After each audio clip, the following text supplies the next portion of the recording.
एक दो 2 तारीख दो अब हो समाज रे ऐसा दुकुरिया दिन तने लेकिन तिसिंग 1 तारीख मुसिंग ऐसे पूरे कादान को सफेद को अपनों को कॉलेज को बिना को क्या मैं हिंदी में बोलूं तो ज्यादा अच्छा रहेगा क्योंकि रिकॉर्ड हो रहा है तो और भी लोग समझेंगे।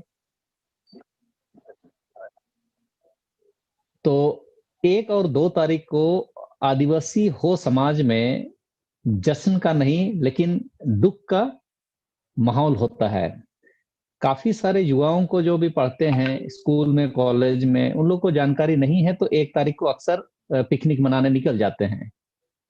लेकिन इतिहास को अगर हम देखेंगे तो हम पाएंगे कि सबसे पहले घटना की ओर से मैं शुरू करता हूं।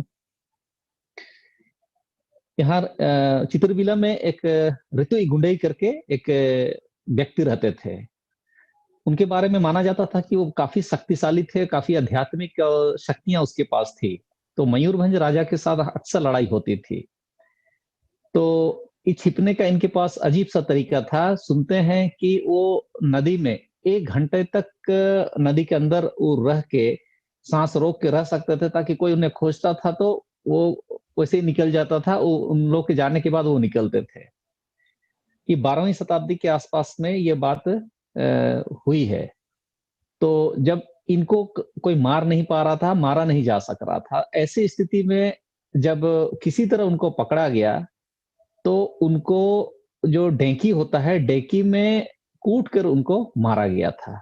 वो 1 तारीख को ही ये घटना अंजाम दिया गया था। तो पहली घटना हो लोगों के लिए 1 तारीख को ऋतु गुंडे जी को ताबेन हम लोग हो में बोलते हैं। यानी कि वो एक तरह का डिंकी है जिससे हम लोग धान से चावल निकालते हैं। उसमें इनका सर को ढेकी किया गया। वो जगन्नाथपुर के एकदम बगल जगन्नाथपुर में एक तालाब है, उसके बीच में टापू है, वहीं पर उसको इस तरह का मौत दिया गया। उसके बाद आते हैं 1837 में। अंग्रेज लोग के लिए ये कहा जाता था, ये कोल्हान में हो भाषा में बोलते थे कि ये कुल आता ना कुल आ मतलब ये शेर का मांद है जिसमें घुसने पर कोई आदमी जिंदा नहीं वापस लौटता था। ये कहा जाता है कोल्हान के लिए। ये अभेद क्षेत्र था, अभेद एरिया था। तो अंग्रेजों के लिए भी जब आए, इससे पहले मुगल आए, राजा महाराजा लोग इधर अगल बगल का इचा का राजा, पोड़ाहाट का, सरायकिला का, मयूरभंज का, कई सारे राजाओं ने यहाँ पर घुसने का कोशिश किया लेकिन कोई नहीं सका। अंग्रेज लोग भी आए तो ये लोग भी नहीं सके।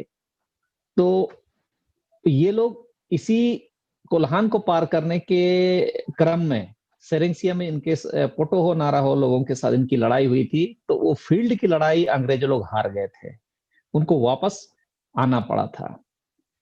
तो ये नवंबर में ये घटना हुआ। कुछ हमारे समाज में भी दोगले प्रवृत्ति के लोग होते हैं जिन्होंने जब ये लोग कहीं छिपे हुए थे तो इनकी जानकारी इन्होंने अंग्रेजों को दी। तो अंग्रेजों ने इन लोग को पकड़ा। पकड़ के जो उसमें कैप्टन थे विल्किंसन, थॉमस विल्किंसन, ये actually south west frontier agency के ये थे, क्या बोलते हैं,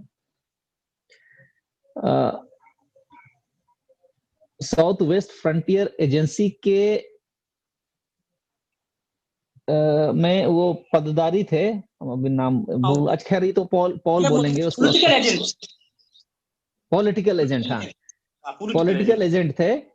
तो ये एक्चुअली कैप्टन भी थे। इन्होंने जब इनको पकड़ा गया 8 दिसंबर को, तो 25 दिसंबर से उनको उनकी सुनवाई उन्हीं के कोर्ट में हुई। वो कैप्टन है, वो जज भी बन गए और 31 दिसंबर को सजा दी गई। हमको आपको जानना होगा कि 1 तारीख जो नया साल है वो अंग्रेजों का नया साल है। पूरे विश्व में ये अंग्रेजी कैलेंडर कहा जाता है, तो अंग्रेजी कैलेंडर का ये नया साल है। तो अपना नया साल को अच्छा बनाने के लिए इन्होंने 1 तारीख को अपने जो इस क्षेत्र के सबसे बड़े दुश्मन लोग उन्होंने माना, फोटो हो नारा हो को, इन लोग को इन्होंने जगन्नाथपुर में जो अभी भी बड़ का पेड़ में फांसी दिया। फोटो हो नारा हो, बूढ़े हो, 5 लोगों को वहां जगन्नाथपुर में 1 जनवरी 1838 में फांसी दिया गया। ये जो बड़ का पेड़ है अभी भी जगन्नाथपुर थाना के परिसर में है। हम लोगों ने जानकारी नहीं है, इसलिए उस पे कभी बहुत जोर से दावा नहीं किया जा सका। तो अभी लोग जो शहीद दिवस मनाते हैं, वो जो ऋतु गुंडई के लिए जो जिस तालाब में उन लोग को ये किया गया था, ताबेन किया गया था ऋतु गुंडई, उसी में पोटोहो नाराहो का भी शहीद दिवस लोग मना लेते हैं। तो 1 तारीख हो गया, और 2 तारीख को बूढ़े हो और एक बूढ़े हो, 2 आदमी को 2 तारीख को सेरेंसिया में फांसी दिया गया।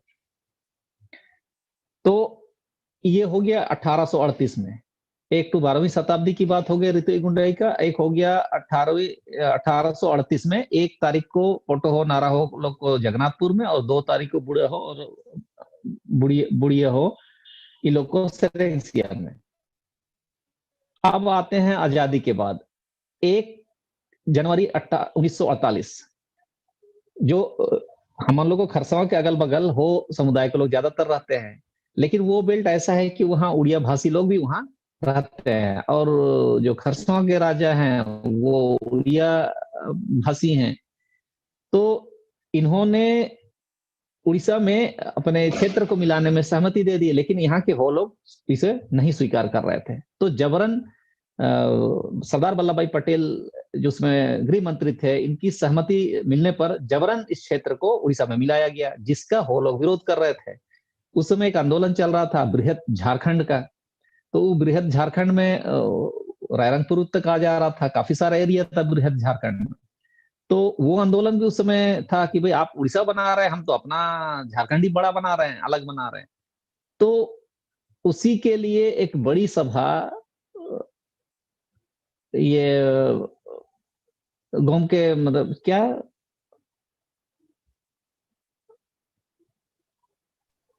क्या क्या गांव के, हाँ मरंग गांव के जयपाल सिंह मुंडा, हाँ मरंग गांव के जयपाल सिंह मुंडा की सभा होने वाली थी, तो उनको आना था। लेकिन इतना ज्यादा संख्या में लोग आ गए, लॉ एंड ऑर्डर को थोड़ा प्रॉब्लम हो गया, तो वो नहीं आ पाए किसी कारण से, और यहाँ जानबूझकर कुछ ऐसा केओस क्रिएट किया गया कि वहां गोलीबारी हो गई।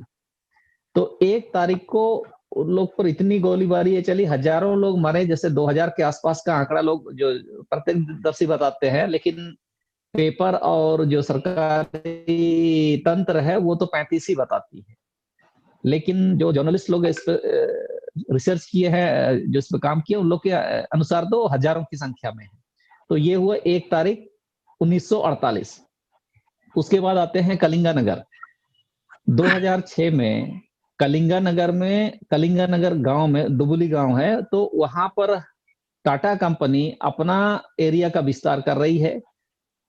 उसमें हम हो समाज के लोग ही उस गांव में रहते हैं, वो लोग अपना जमीन नहीं दे रहे थे क्योंकि मुआवजा नहीं मिला था, लेकिन जबरन खाली करवाने का कोशिश टाटा कंपनी की ओर से हुआ। तो जो लोग उसका विरोध कर रहे थे वहां गोलियों से भून दिया गया। 14 लोग तो ऑन द स्पॉट वहां वो लोग मारे गए, 2 लोग बाहर में मारे। तो ये हो गया 2 जनवरी 2006। तो ऋतु गुंडई का 1 तारीख को 12वीं शताब्दी में, फिर 1838 में पोटोहो नाराहो का 1 तारीख में बूढ़े हो का सेरेंसिया में, फिर 1 जनवरी 1948 का खरसवा का गोलीकांड, फिर 2 जनवरी 2006 में कलिंगानगर। तो कोई भी सभ्य समाज अपने लोगों के मृत्यु होने पर या उसकी मौत होने पर जश्न नहीं मनाता है। तो यही संदेश है कि 1 और 2 तारीख जब अपने इतने लोग अपना जल जंगल जमीन अपना क्षेत्र को बचाने के लिए अगर कुर्बानी किए हैं, तो कोई भी सभ्य समाज उस दिन जश्न नहीं मना सकता। हम लोग का भी यही सोच है कि उस दिन हम लोग भी जश्न नहीं मनाएंगे, बल्कि हम लोग इसको शहीद दिवस के रूप में मनाएंगे। वैसे भी अंग्रेजी कैलेंडर का नया साल सबका नया साल नहीं होता, हिंदुओं का अलग है, मुसलमानों का अलग है, हम लोग सबको अपना अपना मनाता है। तो आज के डेट में आप देखेंगे कि 1 तारीख को छुट्टी भी नहीं मिल रहा है कि भाई चूंकि आपको अपने समय में छुट्टी लेना है। तो 1 और 2 तारीख चूंकि हम लोगों के ऊपर में, हमारे पूर्वजों के ऊपर में अत्याचार हुआ, उनको मौत के घाट उतारा गया, फांसी दिया गया, गोलियों से भूना गया। अब हम चूंकि समझ गए हैं, जान रहे हैं, इस चीज की जानकारी हमें हो गई है, तो ऐसे सूरत में कोई भी सभ्य समाज उस दिन जश्न नहीं मना सकता कि डीजे में कोई नाचे। तो इसीलिए हम लोग हो समाज के बीच में इसको प्रचारित भी कर रहे हैं कि उस दिन हम लोग पिकनिक नहीं मनाएंगे। और आश्चर्य होगा और खुशी भी होगी कि गांव-गांव में इसका प्रचार बहुत जबरदस्त रूप से फैल रहा है कि लोग 1 और 2 तारीख को पिकनिक नहीं मनाने का। जो इंस्टीट्यूशनल बॉडी है, कुछ हॉस्टल में कुछ जनरल लोग, वो लोग पिकनिक स्पॉट पे जा रहे हैं, लेकिन गाँव क्षेत्र में भी 1 और 2 तारीख को पिकनिक नहीं मनाने का निर्णय लिया गया। कई जगहों पर हो रहा है, लेकिन वहाँ पर भी लोगों को मना किया जा रहा है कि आप 1 और 2 तारीख को मत मनाइए, आप 31 को मना लीजिए या 2 तारीख के बाद मनाइए। ये बहुत अच्छा संदेश है, संकेत है, और हम लोग जो पढ़े-लिखे लोगों को भी इस इतिहास को ठीक से समझ के अपने लोगों को और अच्छा समझा के देश और दुनिया को भी समझाना चाहिए कि हमारे साथ ऐसा अत्याचार 1 और 2 तारीख को हुआ है, तो उस दिन जश्न का तो सवाल ही नहीं है। हम उस दिन शहीद दिवस मनाते हैं, अपने पूर्वजों को हम लोग श्रद्धांजलि देते हैं। तो ये कारण है जिस कारण से हम लोग 1 और 2 तारीख को शहीद दिवस मनाते हैं। मेरे तरफ से इतना ही कह के मैं ये इंट्रोडक्शन वाला ये मैं समाप्त करता हूँ। जोहार।